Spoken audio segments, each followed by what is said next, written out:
Recuerda que HazteL.tv ahora es WowMX.tv.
Muy buenas noches, muchas gracias por sumarse a la conversación como en día, como todos los martes y jueves, casi en punto de las 7 de la tarde. Arrancamos con nuestro programa y estamos saliendo por Wow TV, canal digital a todo el país, por Regeneración Plural en el sureste y por mis redes, José Buendía MX en YouTube, Twitter y Facebook. Mándenos sus comentarios, nos interesa mucho poder subir sus puntos de vista, sus críticas, sus observaciones aquí a esta mesa en la que vamos a discutir sobre el tema que está captando la atención esta semana, pues de todo el país, y es el superpoder de Morena en el Congreso. Parece, si uno atiende a los discursos de unos y otros, que la República está en un momento decisivo. Para unos prácticamente está a punto de fenecer, mientras que para otros está a punto de despuntar, y todo con los ojos puestos en el tema sobre la composición del Congreso. El INE tendrá que votar mañana, analizar y votar mañana en el Consejo General cuál va a ser los criterios y la composición que finalmente tenga el Congreso del país.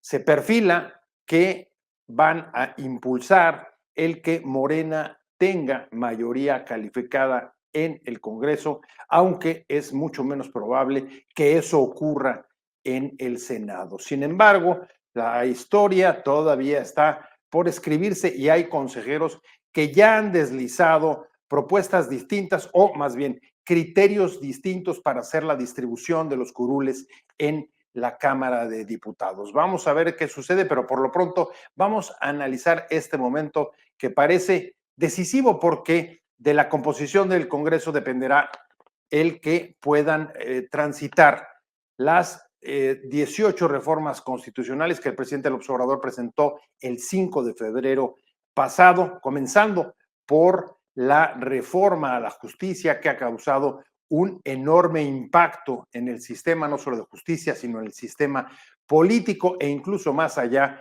en la percepción que hay de México en el exterior, particularmente de bancos calificadoras, incluso de gobiernos como el de Estados Unidos, que hoy dijo que esa reforma podía atentar contra la democracia. Vamos a analizarlo porque además no es la única, está también la que hoy mismo acaba de aprobarse en comisiones, y es que pueda adscribirse a la Guardia Nacional a la Secretaría de la Defensa. Vamos a entrar a este tema y tenemos un panel de lujo. Me da mucho gusto que estén con nosotros. Voy a empezar presentando a Carolina Gilas. Carolina Gilas es politóloga, usted la conoce, amiga de este programa, ha estado con nosotros muchas veces y siempre es un gusto recibirla. ¿Cómo estás, Carolina? Muy bien, muy interesada en esta conversación de esta tarde. Muchas gracias, José, por la invitación. Un gusto compartir panel con UKIP, con Jesús y pues con la audiencia que esperamos nos haga comentarios. Y por supuesto, es un honor que esté con nosotros porque además pues está lleno de trabajo en estos momentos claves en el que el INE está en el centro de la polémica y de la atención pública. El consejero electoral del Consejo del INE, UKIP Espadas. UKIP, muchas gracias como siempre. No, para nada, no hay nada que agradecer, vamos, es mi trabajo y hasta todavía me pagan. Pues qué bueno que trabajas con nosotros porque eso nos da todavía mayor satisfacción. Jesús Cantú, ex consejero electoral del antiguo IFE, periodista, analista político y amigo de este programa. Chuy Cantú, con un gusto enorme te recibo. El gusto es para mí y es un honor compartir con UKIP, con Carolina y desde luego contigo. Y muy buenas tardes también a toda la audiencia. Si les parece bien, voy a empezar con UKIP, un poco para que nos dé digamos, el estado del arte en el que se encuentra el INE y la discusión del proceso de asignación de las candidaturas plurinominales en el Senado y, por supuesto, la sobrerepresentación, los criterios para ella, que mañana, entiendo, UKIP va a ser votado, analizado y votado en el Consejo General del INE. Bueno, a ver, tal como los tiempos quedaron determinados por la ley, la única fecha definida por la ley es la de mañana como límite para que el instituto acuerde la asignación de diputados y senadores de representación proporcional. El día de ayer sesionó la Comisión de Partidos Políticos y Prerrogativas, más allá de una serie de otros asuntos comparativamente menores.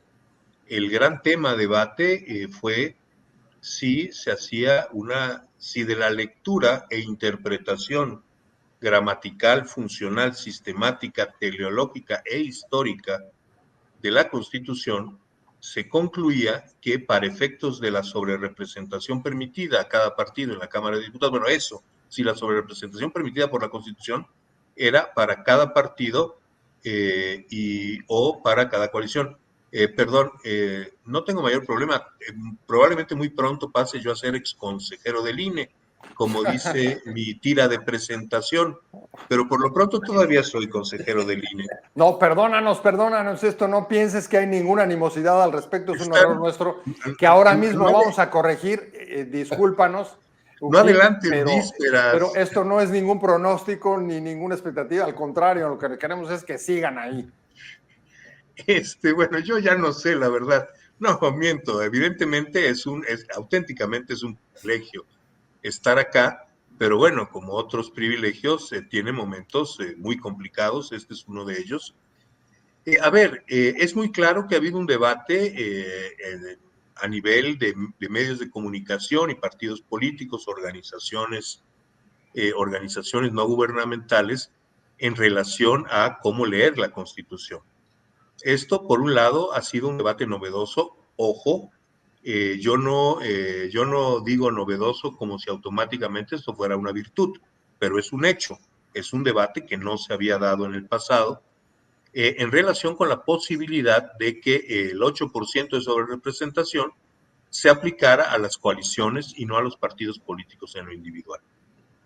Ciertamente cada consejero, cada consejera ha tenido un proceso de análisis y reflexión muy profundo sobre el tema. La posición que prevaleció ayer en la sesión de la Comisión de Partidos Políticos es que la literalidad de la Constitución es consistente con un análisis sistemático y funcional de la propia Constitución y que es la manera como debe interpretarse. Es decir, concluimos que la Constitución debe aplicarse igual que en los 5 procesos federales anteriores y más de 100 procesos locales, no por los precedentes, sino porque del análisis resulta que así es como debe aplicarse, y fue lo que votamos. Este acuerdo pasará mañana a Consejo General. Como en muchos otros temas relevantes, no me atrevería yo a hacer un pronóstico de lo que va a pasar. Que haya sido aprobado ayer por la Comisión no significa que vaya a ser aprobado mañana por el Pleno del Consejo. Lo que sí es un hecho es que cualquier cosa que se resuelva mañana en el Consejo, indudablemente será impugnado por unas u otras fuerzas políticas y llegará al Tribunal Electoral, en donde los pronósticos pues todavía son más riesgosos que con las votaciones de línea. Nada más para precisar, lo que ayer el anteproyecto que se vota en la Comisión de Partidos Políticos y Prerrogativas, UKIP, es que sí es posible que la coalición de Morena pueda tener más del 60% de la representación en el Congreso, ¿cierto? No, eso no se votó, eso es una consecuencia de la aplicación de una fórmula constitucional que, en mi opinión, después de un análisis profundo, no tiene manera de que donde la Constitución dice partidos, el INE pueda leer coaliciones. Es decir, que tu punto de vista y el de la comisión es que quede restringido al 8% no por partido, sino por coalición. No, al contrario, que lo que debe aplicarse es lo que textualmente dice la Constitución y que el 8% de sobrerepresentación es aplicable a cada partido en lo individual, no así a la Constitución, a las coaliciones. Ok, eso permitiría, en dado caso, la mayoría calificada de Morena. En la Cámara de Diputados, no de Morena más Partido Verde más Partido del Trabajo. Claro, de su coalición. Carolina, ahí está el anteproyecto que mañana se va a votar en el Consejo General del INE, pero en efecto, como acaba de advertir UKIP, pues no sabemos exactamente qué vaya a pasar ahí. Ya hemos conocido hoy la postura de una de las consejeras, de Claudia Zavala, que está asumiendo un criterio distinto respecto a la asignación de la representación proporcional. ¿Qué opinas tú? Es correcto. Me parece que es bastante sugerente la propuesta que ha compartido la consejera Claudia Zavala en dos aspectos, ¿no? En primero, haciendo referencia a lo que acaba de explicar el consejero UKIP, que la Constitución dice partidos y por tanto no podemos leer coaliciones. Un tanto hay que ser pues muy abiertos sobre este tema porque hay una parte en la Constitución que dice partidos, pero donde leemos coaliciones. Y es el mismo artículo 54 donde, al establecer los requisitos para que los partidos puedan acceder a los espacios de representación proporcional, la Constitución señala que deben registrar por lo menos candidaturas en por lo menos 200 distritos electorales, pero cuando los partidos participan en diferentes formas de coaliciones, pues no lo hacen de manera individual, lo hacen una parte de manera individual, otra parte en coalición, y nosotros estamos interpretando esto como una coalición, admitiendo esa postulación coaligada para cumplir con ese requisito de postulación. Entonces, en el mismo artículo, en una parte se dice partidos y lo leemos como coaliciones, en otra parte se dice partidos, también quizá podríamos entonces leerlo como coaliciones. Adicionalmente a esa reflexión que me parece muy interesante, lo que postula el proyecto de la consejera Claudia Zavala es que tomemos en cuenta de manera reforzada la revisión de la afiliación efectiva de las personas postuladas por las coaliciones. Ya hemos observado en varios procesos electorales que los partidos políticos grandes en particular buscan pues una especie de subrogación de sus candidaturas a los partidos con los que generan coaliciones para de esta manera pues poder acceder justamente a un reparto pues más amplio, a un mayor número de escaños de representación proporcional que pues bajo la fórmula que establece la ley mexicana. Y ahí pues estamos frente a las situaciones pues un tanto curiosas donde los partidos que por sí solos no han ganado ni un solo distrito electoral, como es el caso del Partido del Trabajo y del Partido Verde Ecologista de México, y con votaciones pues muy modestas, están obteniendo una cantidad de escaños, primero por mayoría relativa y después por representación proporcional que de ninguna manera corresponde a lo que han obtenido en las urnas. O sea, el Partido del Trabajo sin ganar un solo distrito con su 5.84% 60% de los votos, está obteniendo a través de la coalición 38 escaños de mayoría relativa. En el caso del Verde, con su votación de 8.96%, sin haber ganado uno solo por sí mismo, por su propia fuerza electoral, estaría accediendo a 57 escaños solamente de mayoría relativa. A eso se le suma, por supuesto, la representación proporcional. El resultado final, pues, distorsiona, ¿no? Distorsiona el resultado, distorsiona la representatividad, hace que algunos partidos tienen, digamos, el doble de escaños que corresponde a su fuerza de voto, frente a otros que obtienen pues la mitad o menos de la mitad de la proporcionalidad que les tocaría. Entonces, definitivamente este resultado electoral está evidenciando pues problemáticas de nuestro diseño electoral, y me parece que la propuesta de la consejera Zavala es una manera muy interesante de atenderlos. O sea, la propuesta de la consejera Zavala, antes de ir con Chuy, Carolina, es que Morena no obtendría la mayoría calificada si se toma en cuenta criterios como el de la afiliación partidista. ¿Es correcto? Es correcto. Con la interpretación que propone la consejera Zavala, Morena estaría obteniendo pues más allá de mayoría simple, digamos, en coalición estarían llegando a 62, casi 3% de los escaños. Morena por sí solo tendría 51.40, o sea, 257 escaños en la Cámara de Diputados. O sea, mayoría absoluta. Mayoría absoluta. Mayoría absoluta, no mayoría calificada. Es correcto. A ver, Chuy, ahí están ya, ahí están las dos posturas que están sobre la mesa. Tú escribiste, la República parece pender de las inconsistencias de la propia Constitución, que no fue reformada. Tú lo escribías en un artículo hace unos días. No se ajustó a los cambios y a los criterios que posteriormente se fueron aplicando en algunos procesos electorales. Pienso en el de 2021, donde ya se incorpora el tema de la afiliación partidista como criterio para la asignación de los curules. ¿En qué posición estás tú frente a estas dos posturas? Bueno, yo estaría coincidiendo más con la de Carolina, lo diría, y quisiera destacar dos aspectos fundamentales. Uno, primero, efectivamente, con lo que tiene que ver con el artículo constitucional. Tenemos que decir que ese artículo constitucional, el texto de ese artículo constitucional, pues proviene desde la reforma de 1996. Y en la reforma de 1996, recordemos, las coaliciones se presentaban tanto en la boleta, se presentaban en un solo emblema en la boleta. Ajá. Y se hacía la distribución internamente. Por lo tanto, ahí no había absolutamente la necesidad de hacer la diferenciación de partido político y de coalición, porque era exactamente lo mismo y no había posibilidad de que se diera una sobrerepresentación exagerada. Si hace la reforma 2007-2008, y digo 2007-2008 porque abarcó los 2 años, la constitucional y la legal, donde se establece la reforma básicamente de cómo se presentan las coaliciones. Y lo que tenía por lógica el cómo se presentaban, que fue en la ley, en aquel entonces todavía COFIPE, posteriormente la LEGIPE lo retoma en esos mismos términos,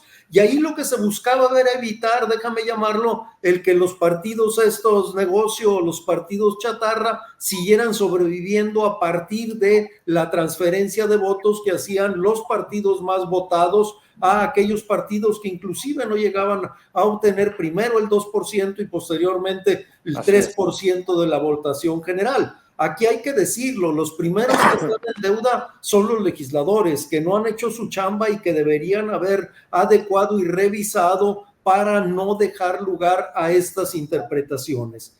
El segundo aspecto que yo quisiera señalar, que ya apuntaba de alguna manera Carolina, pero yo abundaría un poquito más en esto, es que el acuerdo del IFE primero, INE posteriormente, donde se hace este reparto, tiene una contradicción interna que me parece grave y que es parte de esta distorsión que hoy tenemos para dar lugar a una sobrerepresentación a las coaliciones mayor a la que está establecida en la Constitución. Y justamente, como decía Carolina, es que lo primero que hace, o sea, la revisión de si cumplen con la postulación de candidatos en 200 distritos electorales, uninominales, lo hacen atendiendo fundamentalmente a la lógica de las coaliciones. Ahí, aunque la Constitución también dice partido, lo ponen como coaliciones. Debo decir que ahí sí el párrafo cuarto del artículo 238 de la ley JIPE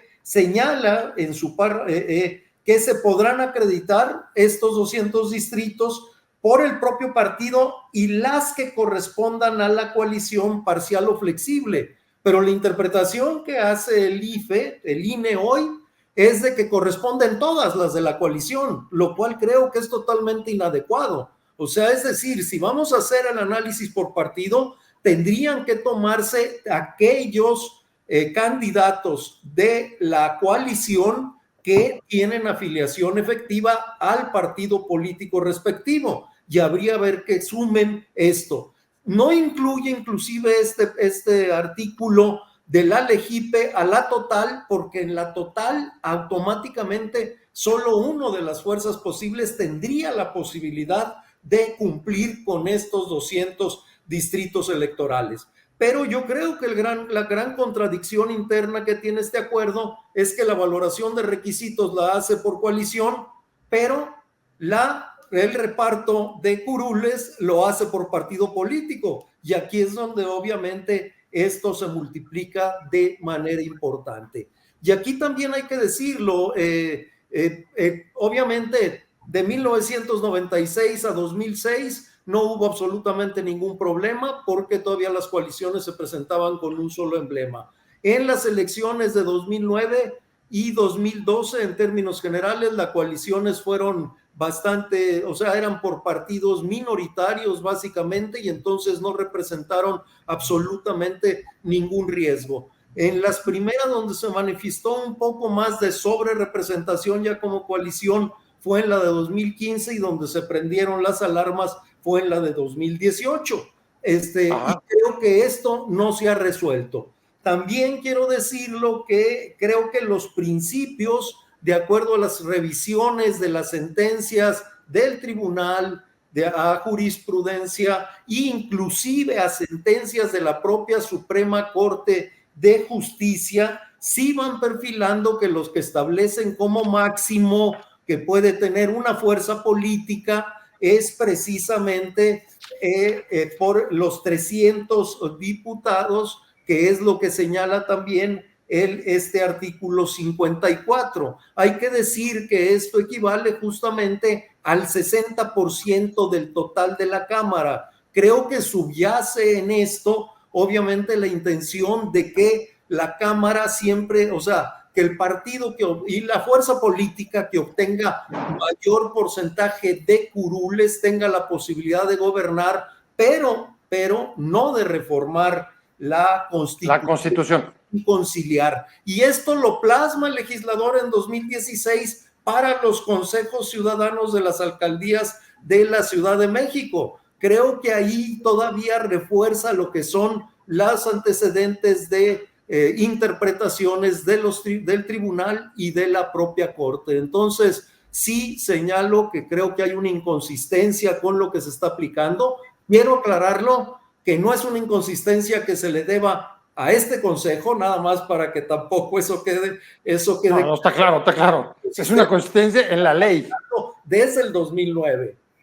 Es una inconsistencias en la ley, en la propia Constitución, pero Ukip, tú decías en tu primera intervención que el anteproyecto que ayer se vota en el INE toma en cuenta criterios, digamos, perspectivas desde sistemáticas hasta históricas. Yo te preguntaría, esta parte de tomar en cuenta la afiliación efectiva, ¿se está tomando en cuenta o se incorporó en el análisis o no? A ver, yo quisiera hacer ahí una precisión. La consideración de la afiliación efectiva no es una propuesta de la consejera Zavala en su nueva contrapropuesta. Eso es un acuerdo formal del Instituto Nacional Electoral de diciembre del año pasado. En virtud de eso, por ejemplo, ayer aprobamos que de los 57 candidatos ganadores en mayoría relativa que compitieron formalmente como candidatos del Verde, 17 realmente tienen afiliación a Morena y en consecuencia se le contabilizan a Morena, no al Verde. La particularidad de la propuesta de la consejera Zavala es que plantea que el 8% de sobrerepresentación constitucional, ella no plantea que se deba aplicar a la coalición. Lo que ella plantea es que no se debe considerar ese 8% sobre el total de la Cámara, como dice la Constitución, sino sobre el total de cada partido político. Es decir, si un partido político tuviera, digamos, el 40% de los votos, tendrían derecho al 8% de sobrerepresentación sobre ese 40%, es decir, a un 3.2. Esta propuesta me parece muy buena. Me encantaría que estuviera en la Constitución. El problema es que se riñe con la Constitución. En el debate de las últimas semanas hemos oído muchas voces proponiendo que la lectura en este particular donde dice partido se tome como sinónimo de coalición hasta cierto punto. Nadie nunca es nunca, de 1997 al día de hoy, esto implica cientos de elecciones locales y federales, miles de consejeros, muchos miles de consejeros, representantes partidistas y magistrados han entendido sobre a qué se aplica el 8% y todos han leído que se aplica al total de la Cámara. Nunca nadie ha pretendido que se aplica al voto de los propios partidos, simple y sencillamente porque en castellano la Constitución dice otra cosa. En síntesis, me parece muy buena la propuesta de la consejera Zavala, me parece una pena que sea inconstitucional. A ver, y en el otro sentido, cuando se reclama que donde dice partido se debe leer partido siempre, quienes plantean esto son profundamente inconsecuentes, lo digo con todo respeto, porque ninguna de estas voces se ha alzado para decir, donde dice que el partido que obtiene menos del 3% debe perder el registro, debemos leer coalición, y en consecuencia el Partido de la Revolución Democrática no debe perder el registro. Es decir, quienes critican que donde dice coalición, donde dice partido se lea partido, no aplican la interpretación de que es sinónimo de coalición a la barrera electoral que limita no solo el acceso a la Cámara, sino la conservación del registro por los partidos. La realidad es que si consideramos la valoración de la Constitución no como un juego puramente literario de ver hasta dónde podemos expandir el significado de las palabras, sino que atendemos a la realidad material de los hechos, veremos que en relación con los 200 diputados que cada partido debe tener para poder participar en la distribución de pluris, si nosotros le preguntamos a la realidad, el Partido Verde Ecologista de México postuló candidatos en ¿cuántos distritos? La realidad nos contesta, postuló candidatos en 300 distritos. En algo así como 40 los postuló solo y en 260 los postuló junto con otros dos partidos. Si preguntamos, ¿el PRD cuántos candidatos a diputados tuvo? La respuesta es, el PRD tuvo 300 candidatos a diputados. En el distrito 3 de Yucatán, ¿tenía candidato el PRD? Sí, el PRD tiene candidato. Tan tenía candidato que no era candidato propio, en este caso en particular era un candidato del PRI postulado por el PRD, lo cual es absolutamente legal. La realidad es que tan era para efectos legales considerado, no por interpretación del instituto, sino por mandato legal, legalmente ese candidato era candidato del PRD, a grado tal que el PRD no podía postular otro candidato en este distrito, puesto que ya había postulado un candidato como coalición. Es decir, de la lectura sistemática de la legislación, se interpreta que cuando un partido ha postulado un candidato que no es propio, pero lo postula como coalición, es una postulación de ese partido. Eso dice la lectura sistemática de la ley. Por eso no se puede aplicar el criterio de que, bueno, si donde dice partido van a leer partido, también lo tienen que leer en la fracción primera y concluir que ningún partido, excepto Movimiento Ciudadano, tiene derecho a representación proporcional. Interpretarlo así implicaría una contradicción funcional con otros mandatos de la propia ley y en consecuencia no es la recta interpretación de la ley. En ese sentido me parece que es verdad que la ley se tiene que leer en contraste con la realidad. Y hay ocasiones, en este caso, a ver, la ley lo que dice es que, a ver, el partido que quiera representación proporcional debe haber postulado candidatos en al menos 200 distritos. ¿Postularon el Verde, el PT, el PRI, candidatos en 300 diputados? Sí, los postularon de acuerdo con lo que dice el orden jurídico. ¿Considera el orden jurídico que esos partidos postularon 300 candidatos? Sí, sí lo considera así.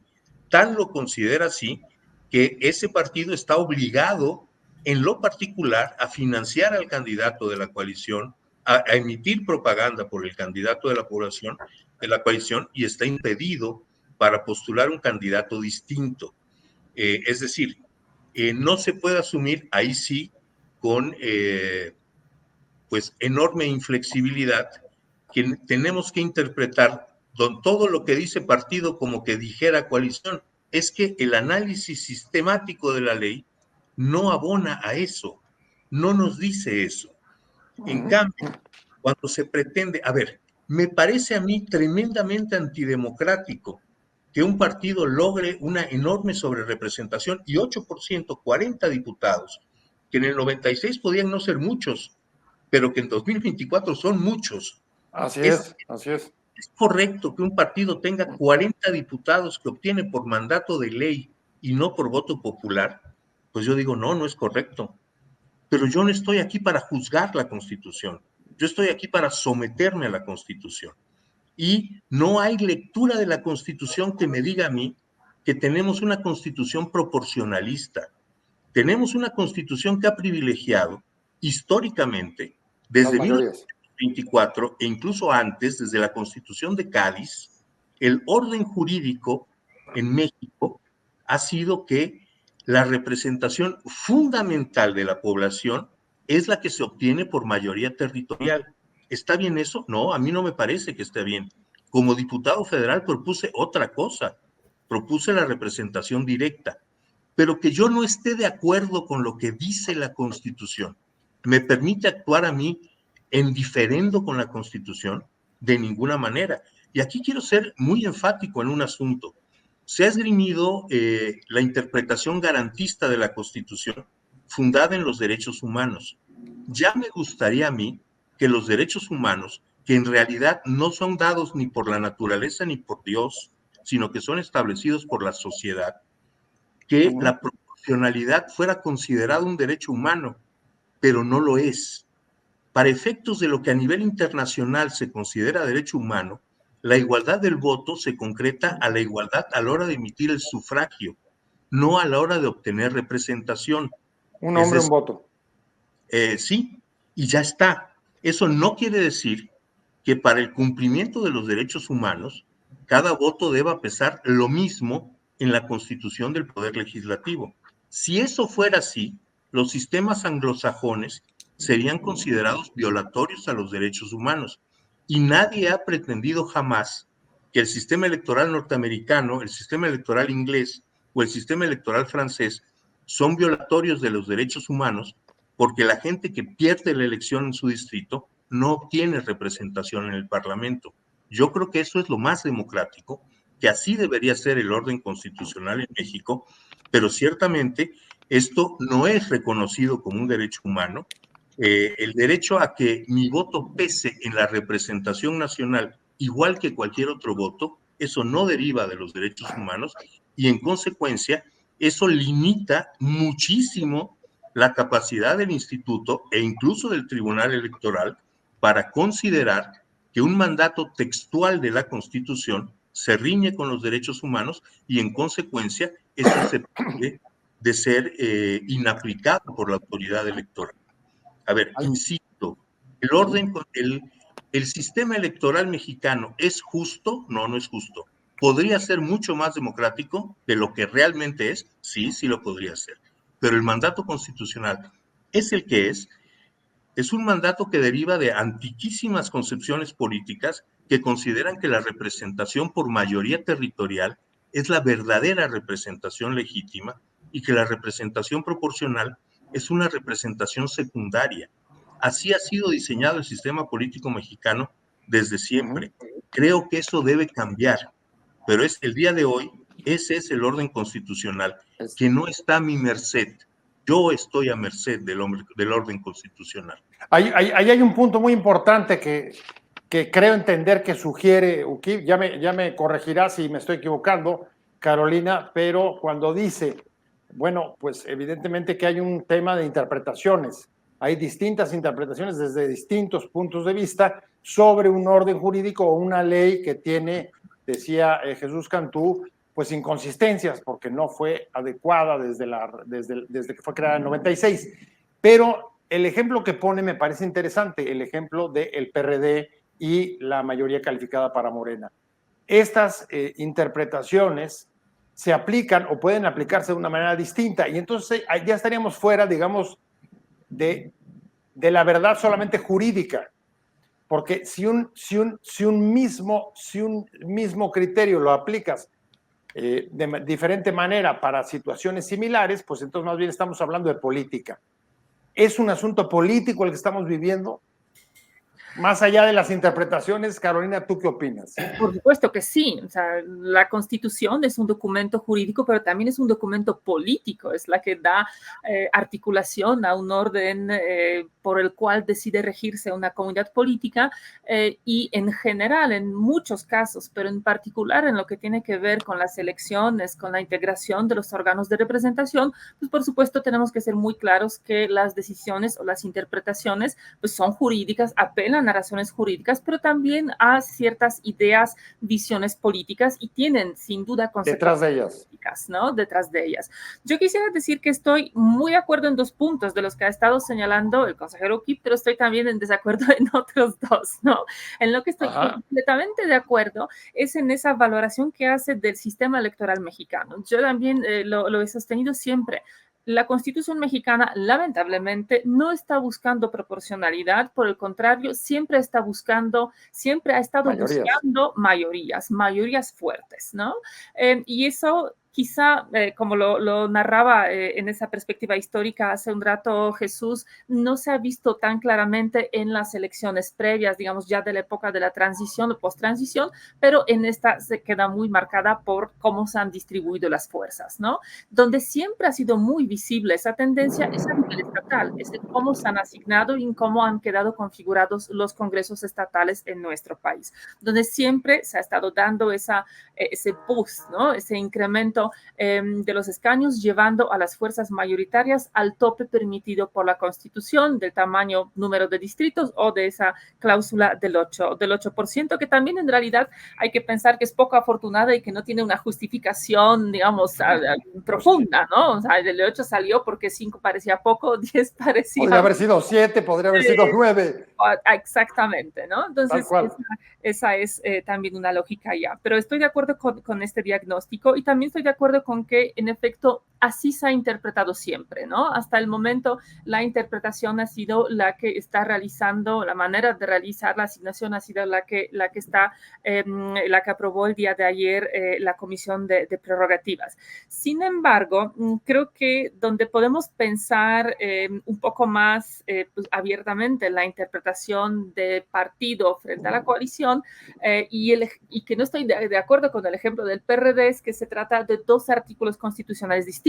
La regla de 3% está en el 41, aquí estamos discutiendo el contenido 54, donde dentro del mismo 54, la misma palabra la estamos interpretando de maneras distintas en dos momentos distintos, ¿no? O sea, creo que eso genera cierta preocupación, inclusive por la literalidad con la que podríamos interpretar la Constitución, y también creo que el argumento histórico tiene ciertas limitantes en sí.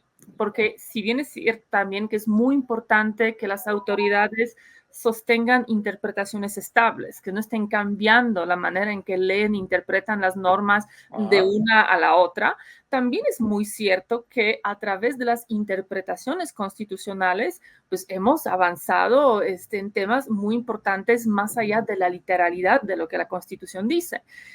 Un ejemplo muy reciente, la reforma de 2014 estableció la paridad para la postulación a los cargos legislativos. Pero ya para 2015, la interpretación que se le dio dijo también los ayuntamientos y empezamos a implementar la paridad de manera plena en las postulaciones. Hasta llegar a la total. Y la Constitución en su texto no decía también ayuntamientos, ¿no? Entonces creo que ahí hemos avanzado de esa manera en la protección de los derechos y ahí creo que no son solo los derechos lo que le permiten a las autoridades electorales llegar a ese tipo de interpretaciones.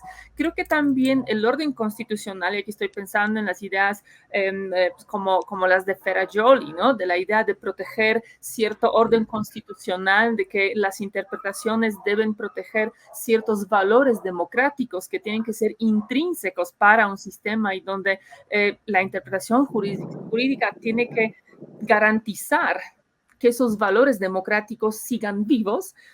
Creo que también ese hecho, ¿no? Esa supermayoría, esa sobrerepresentación excesiva que se estaría logrando, es una de las razones a la que se podría apelar para justificar diferentes maneras de interpretar esas reglas, ¿no? El hecho de que quizá no es un derecho humano una integración proporcional del Congreso, no de los órganos legislativos, pero sí es un derecho lesionaría la pluralidad y la democracia. Exactamente, ¿no? Y eso es algo que realmente resulta cuestionable, ¿no? Inclusive la propuesta de la consejera Zavala aún así mantiene, ¿no? ese incremento de los escaños para la fuerza mayoritaria que es simplemente inevitable bajo las reglas de asignación de representación proporcional en este sistema. Pero creo que sí, hay de dónde tejer de otra manera estas otras interpretaciones, ¿no? A ver, Chuy, qué complicado porque, a ver, por un lado sí, ya, todos coincidimos que hay un problema de interpretación, pero dentro de la interpretación también hay un asunto de límites entre la verdad, digamos, verdad política y verdad jurídica, hasta dónde llega una, hasta dónde llega la otra, cómo pueden, digamos, coexistir o armonizarse en una decisión que estamos viviendo en este país como de las horas graves de la República. A ver, bueno, voy por dos partes. La primera quisiera decir, porque creo que es importante, todos creo que los tres, y supongo aquí que también tú, Pepe, tenemos la preferencia por la representación proporcional y creo que estamos todos de acuerdo en que sería lo más democrático.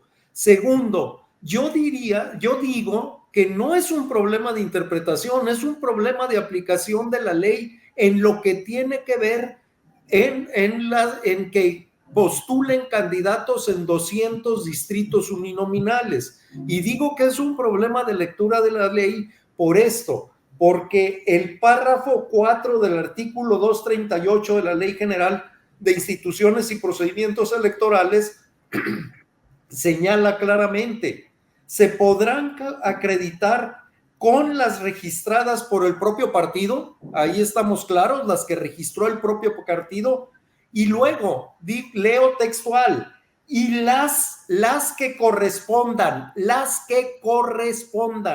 a la coalición parcial o flexible al que en su caso pertenezca. Si fuera las que postula toda la coalición, no cabe la que corresponda. Las que correspondan están claramente referidas a ese partido político. Si hacemos esa revisión efectiva, y aquí también hay una diferencia, puedo estar equivocado, yo lo hice desde afuera y el consejero pues tiene la información y tiene el apoyo ahí, pero Morena sí habría postulado a más de 200 distritos uninominales y por lo tanto, por la afiliación efectiva nada más, donde los que se le suman y por los que ganan de mayoría relativa, prácticamente ya llegó a ese punto, pero bueno, puedo estar equivocado. Entonces, si Morena tampoco alcanza, entonces sí estaríamos en un problema con solo Movimiento Ciudadano. Quiero decir que incluso si se incluye a Morena, hay un problema. ¿Por qué hay un problema? Porque al dar el 8% de sobrerepresentación a Morena y a Movimiento Ciudadano, se llega a 474 diputados. No se logran distribuir los 200 diputados de representación proporcional. Entonces, habría que buscar alguna otra cosa, ¿verdad? Pero, y aquí estaba señalando el consejero que Morena no llegaba. Hasta donde yo he revisado, sí llegaba. Y sí creo... Por lo menos movía la cabeza en negativo. ¿Perdón? Sí, que movía la cabeza en negativo. Sí, no. Entonces, bueno, yo, de acuerdo a lo que yo revisé, nada más por los acreditados ya con militancia efectiva, sí lo cumplía, vuelvo a repetir. Entonces yo quisiera señalar esas dos cosas, porque sí me parece que ese es el gran problema que tiene el acuerdo en el cual se está haciendo este reparto. Si se modifica eso, sí cambia mucho la sobrerepresentación que tendría la coalición. Ukib, ¿quieres reaccionar? Porque te vi moviendo la cabeza. No, a ver, es que ningún partido, aparte de Movimiento Ciudadano, registró por sí mismo 200 candidatos. Morena registró 150, el Verde 75 y el PT 75. De forma tal que, a ver, pero seamos honestos, ¿en verdad creemos que se puede torturar la Constitución a forma tal que nos diga que el 90% de los votos deben ser desechados y solo el 10% de los votos considerados para la asignación de representación proporcional? Ahí sí que habría violaciones al derecho fundamental al voto. No es el caso. Es decir, no es gratuito que nunca ningún consejo electoral antes ni del INE ni del IFE haya pretendido aplicar este artículo de esa manera. Es decir, a ver, quien pretende una interpretación innovadora de la Constitución tiene que dar argumentos muy sólidos para lograr esto. No se desprende de sí mismo. No estamos, como la canción, escribiendo en página blanca. No se trata nada más de que así sean los antecedentes. Sí, un poco es un argumento de autoridad. Es decir, si tantos miles de personas leyeron lo mismo en la Constitución, debo por lo menos tener la modestia metodológica de suponer que no los miles que leyeron la Constitución, incluyendo docenas de consejeros que nunca llegaron a esta conclusión, todos estaban equivocados y hoy la decisión es obvia, porque esa es una de las partes más problemáticas de este debate, que algunos, no digo que todos, quienes defienden que donde dice partido debe decir coalición, lo defienden como si fuera una decisión obvia a tal grado de que nos califican a quienes votamos en sentido contrario. El menor insulto que hemos recibido es el de cobardes, el más gordo, el de corruptos. Me parece que, hombre, más allá de la necesaria pasión que se invierte en los debates legislativos, racionalmente esto no aporta a lo que se pretende.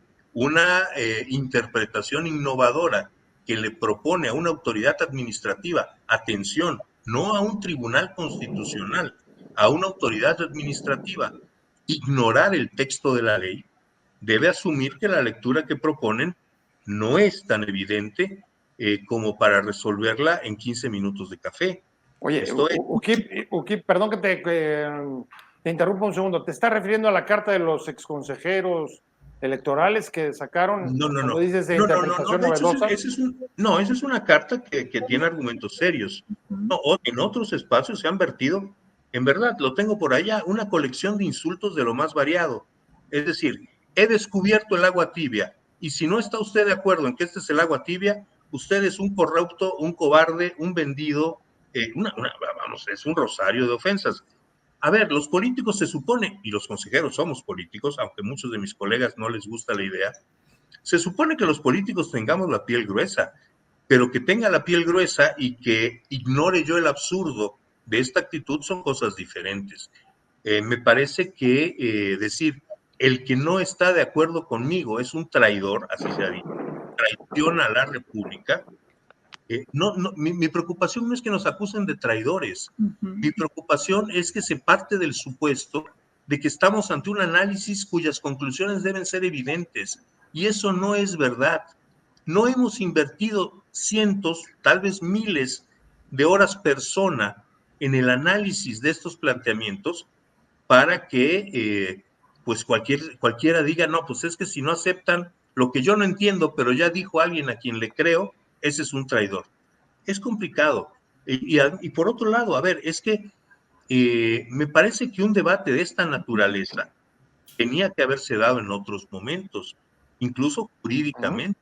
Cuando se aprobó el acuerdo de afiliación efectiva, partía del supuesto de que los diputados se iban a contabilizar por partido.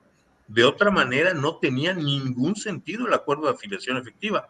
¿Por qué no hay acuerdo de afiliación efectiva para el Senado? Porque da exactamente igual. El Senado no se supone, desde ninguna perspectiva, que sea un órgano paritario por su naturaleza misma, porque los estados no tienen todos el mismo tamaño.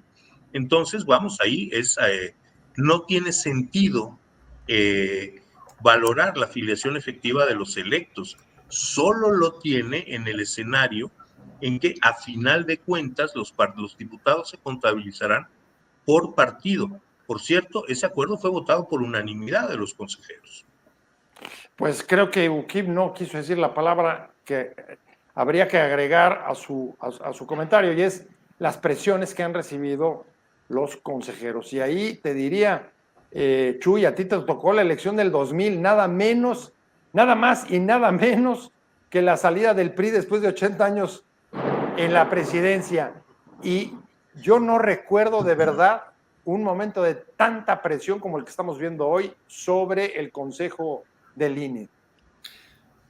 A ver, al momento de resolver, de hacer, de terminar con el proceso electoral y de asignar, no, pero acuérdate que nos quisieron hacer que nos quisieron hacer juicio político en la Cámara. Acuérdate que a mí me llegó a destituir el Contralor por una supuesta falsa administrativa, etcétera. O sea, las presiones también las sufrimos en aquel entonces los miembros del Consejo, ¿no? Y déjame nada más puntualizar algo, porque estoy de acuerdo con lo que señala UKIP, que cuando se hace lo de la afiliación efectiva se está señalando o se está también incluyendo que así se va a utilizar para hacer el reparto. Yo en ese sentido puedo tomarlo. Lo que creo es que hay que ser congruentes a lo largo de todo el proceso. Y en este sentido vuelvo a insistir, tiene que ser congruentes para que cumplan con el requisito de postular en los 200 distritos, y tiene que ser congruente, tiene que ser lo mismo al momento de hacer el reparto. Y aquí definitivamente se están tomando dos criterios diferentes. Entonces creo que allá sí hay una contradicción en ese acuerdo. Vuelvo a repetir, si la ley no estuviera haciendo la interpretación en esa manera, no pondría en el artículo 338 las que correspondan a la coalición. Diría simplemente podrán acreditar las registradas por el propio partido y las de la coalición parcial o flexible al que en su caso pertenezca. No tiene que poner las que correspondan. La que corresponda se está refiriendo las que le correspondan a ese partido político. Pues a mí el tiempo se nos fue volando. La verdad es que les agradezco la agilidad de este programa y la velocidad.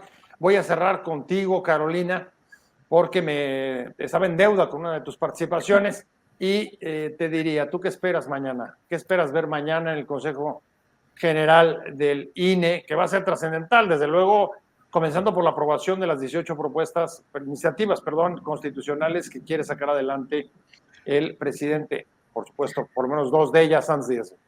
Espero un debate acalorado, un debate interesante, rico, y creo que sí, una votación pues, dividida, mayoritaria, minoritaria. No me atrevería yo a pensar cómo van a quedar conformados esos bloques, pero me imagino que habrá interpretaciones distintas. Y aquí quisiera hacer referencia a lo que comentaba el consejero UKIP, que en efecto creo que es un momento demasiado sensible y demasiado importante para que tachemos a las personas que no estén de acuerdo con nuestra manera de interpretar la Constitución como que estén realizando fraude, que sean corruptas. Creo que esas palabras no tienen espacio en un debate democrático, que además... Denostar y descalificar, claro. Totalmente, la Constitución admite diferentes maneras de interpretación. Creo que el consejero lleva el argumento del absurdo, porque nadie está proponiendo realmente que la interpretación del párrafo quinto se aplique al primero del artículo 54, es al revés. Queremos que esa interpretación flexible que dice partido, candidato o coalición que admitimos en el PRI primer párrafo del 54 también aplica al quinto. Y también quiero cerrar diciendo que, en efecto, es también mucho más complejo para una autoridad administrativa llevar a cabo una interpretación constitucional tan compleja. Habría que esperar, y seguramente esto será objeto de pronunciamiento de la Sala Superior del Tribunal Electoral del Poder Judicial de la Federación, que va a tener la última palabra en este tema. Y ahí, como les suelo decir a mis estudiantes, medio en serio, medio en broma, que la Constitución dice lo que la Corte, el Tribunal dicen que dice, y eso es lo que finalmente terminará pasando, supongo yo, en una votación dividida 3-2, con el criterio que se establecerá en este caso para... pues con esa votación creo que nadie tenemos duda de que en efecto el tema va a llegar hasta el Tribunal Electoral. A mí se me fue el tiempo, Carolina Gilas, como siempre. Un placer verte y además escucharte. Nos vemos pronto. Muchas gracias, Carolina Gilas, politóloga. Jesús Cantú, ex consejero electoral del antiguo INE, periodista y además analista político. Chuy, como siempre, un fuerte abrazo y muchas gracias por haber estado con nosotros esta tarde. Igualmente, un fuerte abrazo y un honor compartir la mesa, Carolina Uquib. Igualmente. Y Uquib Espadas, consejero electoral del INE. Ahora sí lo dijimos bien, no nos equivocamos. Futuro ex consejero. Bueno, eso ya son cábalas. Vamos a esperar mejor la votación primero mañana. En algún momento seré futuro ex consejero si vivo el tiempo suficiente. Inevitablemente. No comas ansias, todavía te falta un montón. Gracias, muchas gracias, Uquib. No, al contrario, muchísimas gracias. Un gusto estar con ustedes. Saludos, Carolina, saludos, Jesús. Un gusto verlos, aunque sea virtualmente. Gracias a los tres, pero sobre todo a usted por haber estado con nosotros hoy aquí en Conversando como Buen Día. Nos vemos el próximo martes, como todos los martes y jueves. Salimos por WOW TV, canal digital a todo el país, por Regeneración Plural en el Sureste y por mis redes, José Buendía MX, YouTube, Twitter y Facebook. Gracias a Fernando Robles, que es el que permite hacer esta conexión y ampliar esta conversación como el productor de este programa. Nos vemos, que tengan una muy buena tarde. Hasta luego. Adiós. Salud.